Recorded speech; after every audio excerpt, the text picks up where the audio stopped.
A vida, um breve período de tempo, um período de tempo feito de experiências, de coisas ruins e de coisas boas, de acertos, de erros, de vitórias e de perdas, de choro e de risadas. Cada acontecimento muda algo dentro da gente, para melhor ou para pior. Por isso, o ato de experimentar situações novas e agir de acordo com os nossos planos e sonhos é importante para o desenvolvimento do indivíduo, no caso da gente, né? O problema é que o recurso que a gente tem para realizar qualquer ato é muito escasso, e é mais escasso do que o Bitcoin, do que qualquer moeda financeira ou moeda digital que existe. E dependendo da forma que você utiliza esse recurso, pode causar uma dor imensurável pela falta dele.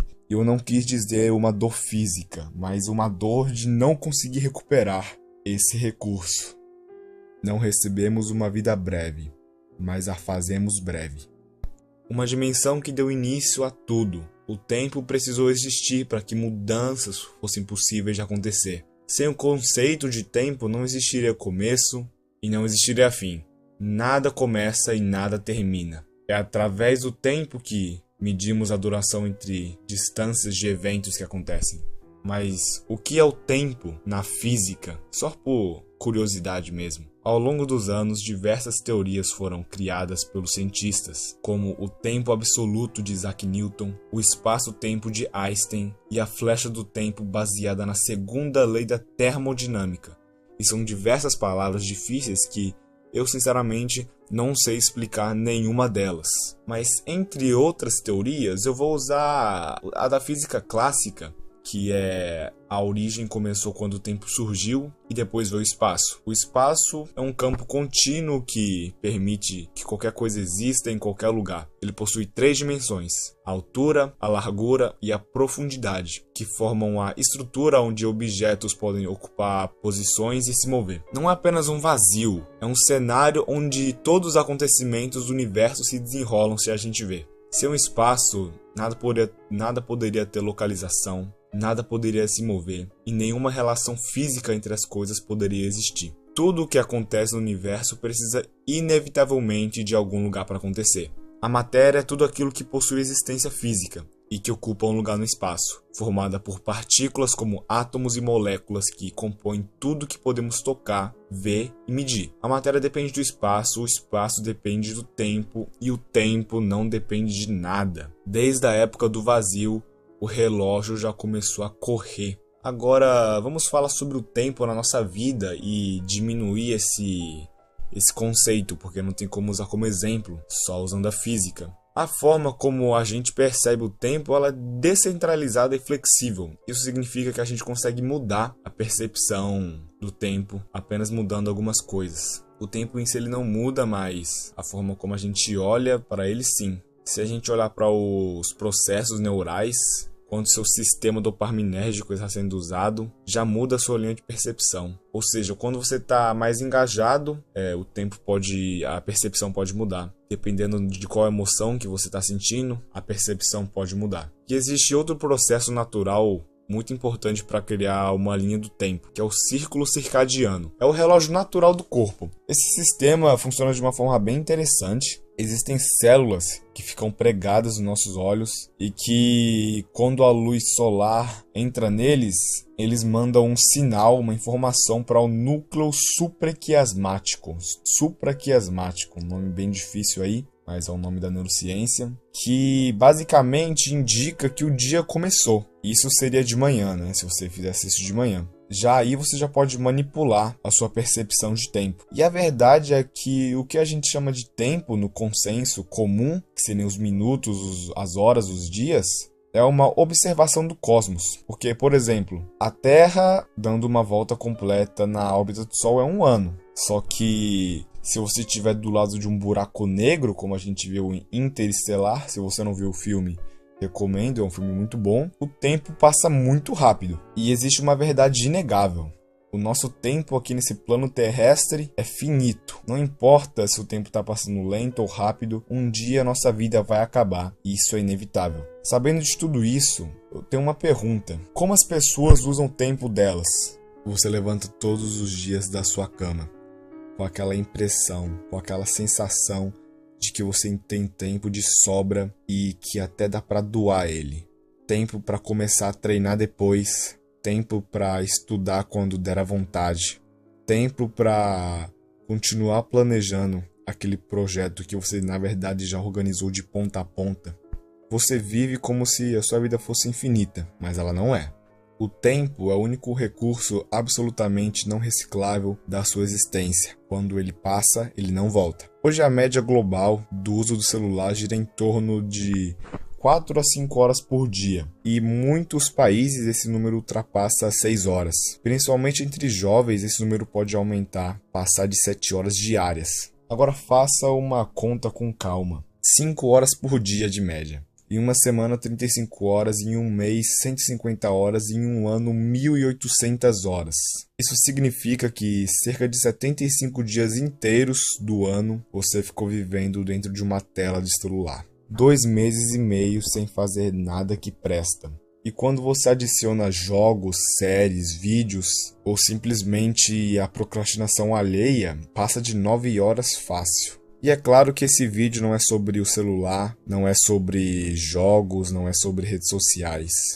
Mas a pergunta é: o que foi construído em todas as horas e dias perdidos que você não fez nada? Não só mexendo no celular, porque você pode fazer algo de produtivo no celular, mas adiando a sua própria vida. O que foi construído nessas horas? Nada. Nenhuma habilidade útil.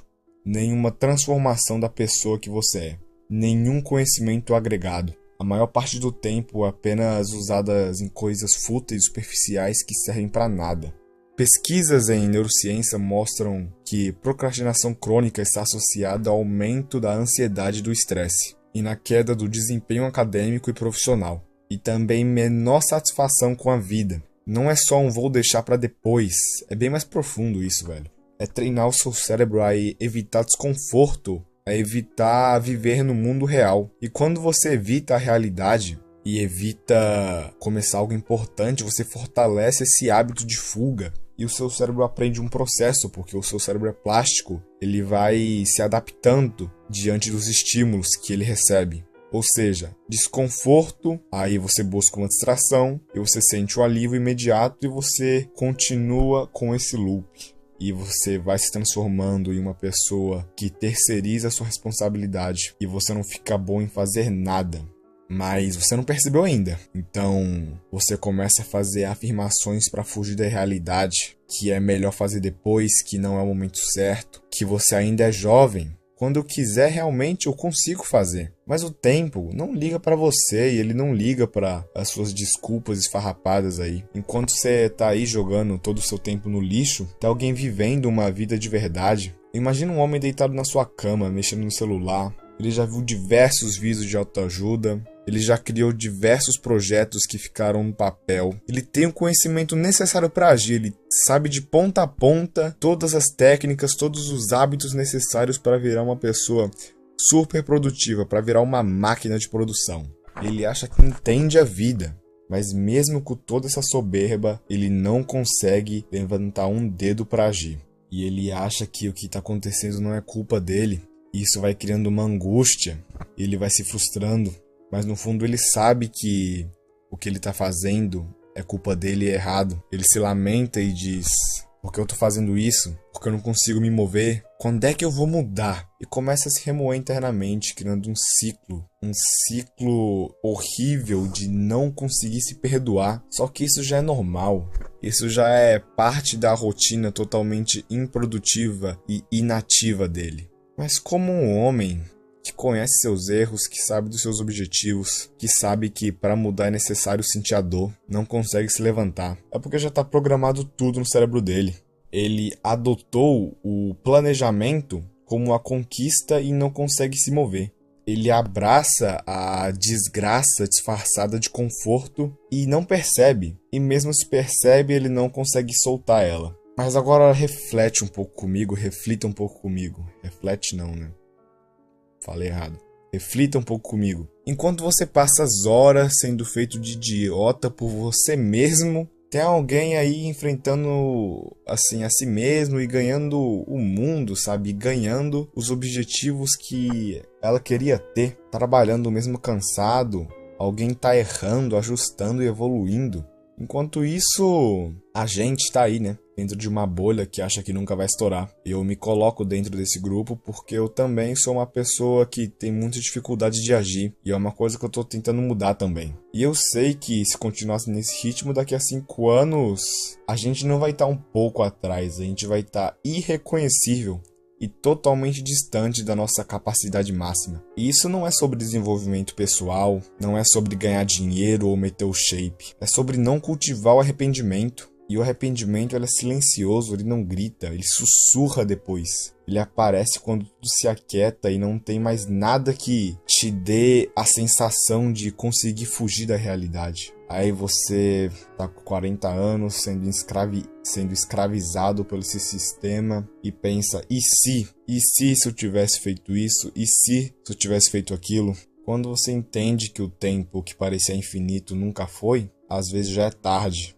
Enquanto você escuta isso, segundos estão sendo consumidos. Você não pode recuperar o ontem, você não sabe o que vai acontecer amanhã. O que você tem que fazer é só cuidar do presente. Será que vai precisar de mais um ano para você mudar? Será que vai precisar de mais um vídeo para você assistir para você começar a mudar? Ou você vai começar a se reconstruir agora, no presente? O que eu tenho para falar sobre como sair dessa situação não é nenhuma técnica de produtividade de outro mundo, não é organização, não é journal, não são hábitos que vão mudar a forma como você pensa. E também não são palavras motivacionais, não são um vídeo motivacional que eu vou mostrar pra você. Eu vou falar coisa mais simples, só que ninguém realmente faz hoje em dia. Buscam fazer milhões de outras coisas antes de fazer o mais importante. Não pensa, velho. Só faz. Você pode estar pensando, caraca, de novo essa frase genérica que eu já ouvi muitas vezes. Sim, de novo essa frase genérica, que você nunca aplicou, e por isso você nunca mudou. Você já se pegou pensando coisas repetidas sobre a mesma coisa, tentando prever como é que vai ser todas as situações que vão acontecer na sua vida, e no fim não acaba fazendo nada? É exatamente o que essa frase resolve, velho. Uma das piores barreiras para passar é a barreira do começo. Ela é difícil porque é necessário você abandonar seus hábitos antigos e sair do conforto. E muitas pessoas caem aí mesmo, no começo. Se criou uma ideia na sociedade que tudo tem que ser planejado para fazer algo novo. Criou essa romantização de fazer qualquer coisa, sendo que no fundo é literalmente o ato de fazer e que realmente pode ser chato muitas das vezes, só que é a realidade, entendeu? Ter uma vida em ordem, ter o conhecimento necessário, achar o momento perfeito, ter todas as condições favoráveis é impossível, velho. Sempre vai existir algum problema, sempre vai existir alguma coisa impedindo de acontecer da forma perfeita. E isso é o normal. E você vai ficar esperando alguma coisa acontecer, alguma coisa mudar dentro de você do nada. Sendo que, literalmente, o que você precisa fazer é fazer alguma coisa, sabe? É a coisa mais simples que existe. E não vem com essa ideia, por exemplo, de que eu não tenho tempo para estudar, então não faz nem sentido eu estudar, né? Por exemplo, eu sei que eu posso estar sendo um pouco genérico, porque realmente muitas e muitas pessoas chegam em casa do trabalho ou da escola muito cansados fisicamente e principalmente mentalmente, e pode ser bem difícil de realmente começar alguma coisa, de iniciar alguma ação, mas se você só tiver 30 minutos para estudar, estude os 30, para quando você tiver 1 hora você conseguir estudar. As pequenas atitudes vão moldando seu caráter e vão moldando quem você vai ser no futuro. Por isso não crie falsas expectativas de que você vai conseguir estudar 5 horas seguidas, sem beber água e sem olhar para os lados. Se você não consegue estudar 30 minutos que você tem, quando você tiver um dia aberto, um dia que você não tem nada para fazer e for tentar estudar essas 5 horas, você não vai fazer nada. Você vai só desistir, vai deitar e assistir alguma coisa. E não tenha medo de errar também. Não liga para o que as pessoas vão achar dos seus erros, sabe? Não liga para isso, velho. Não liga para errar. E a última frase que eu quero deixar é: de que vale o teu conhecimento se você não sabe usá-lo? Aí, ó. Frase impactante, né? E esse foi o vídeo. Não é obrigatório você dar like, comentar ou se inscrever no canal, mas caso se você tiver gostado do vídeo, da forma como eu passo as coisas, eu peço que você dê um like, se puder comentar alguma coisa, e se quiser assistir mais vídeos que eu produzo, se inscreva no meu canal. Agradeço pelo seu tempo